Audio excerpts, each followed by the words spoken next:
Welcome to the Horror Movie Showdown, episode 22. Today's video is about the most disturbing movie genre out there, and that is snuff. Snuff videos are videos of murder made only for the purpose of profit. There's very little evidence that such movies have ever been produced, but since the release of the exploitation movie Snuff in 1976, the myth of the snuff movie has been widely spread, and the myth keeps getting passed on to the newer generations, where stories currently circulate that snuff videos can be purchased on the dark web. Given the twisted nature of humans, it is quite understandable that the myth lives on. It even sounds plausible that such movies might be produced somewhere in the world. Snuff, the film that could only be made in South America where life is cheap.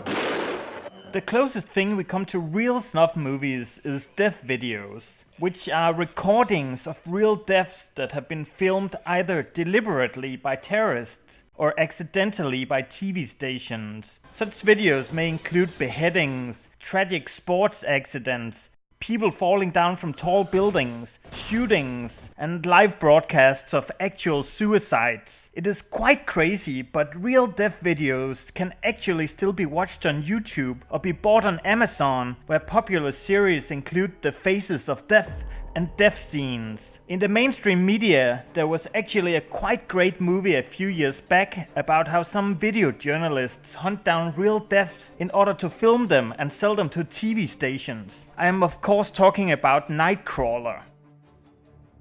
Today's movie is about the real deal. It is a Spanish movie called Thesis, and it is about a university student who decides to write her thesis on audiovisual violence. She asks her professor to help her find the most violent videos in the school's video library, and the next day she finds him dead in one of the auditoriums. Apparently he died from watching a video.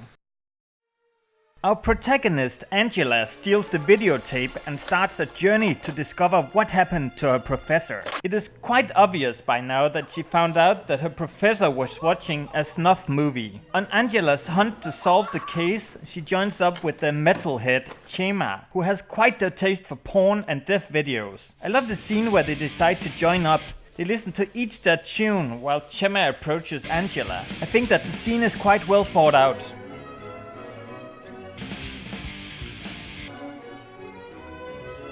Angela and Chema decide to watch the professor's tape together and find out that the girl who is killed in the video is a student who attended their university some years back. Is it possible that the school has its own snuff film director? Of course it is! As Angela and Chema get closer and closer to uncovering the snuff director, their lives get in graver and graver danger. Though the plot is a tad predictable, it is also quite interesting to see a movie investigating the human fascination with death. To quote Chema, "The hypocrites say my movies are shit, yet they are dying to see them." Now let's see how the movie did on the scoreboard. Though the plot revolves around death and violence, it has a modest 2 kills, not including those in the snuff videos. Also, the movie has no nudity.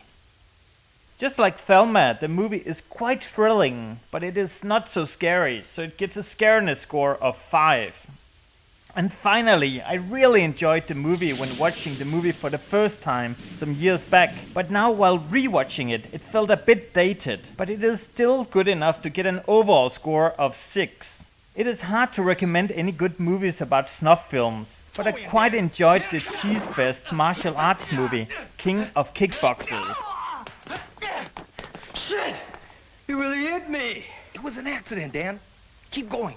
We're rolling. Also, I found the movie Vacancy decent. It is about a motel where people are locked into their rooms and then are killed while being filmed.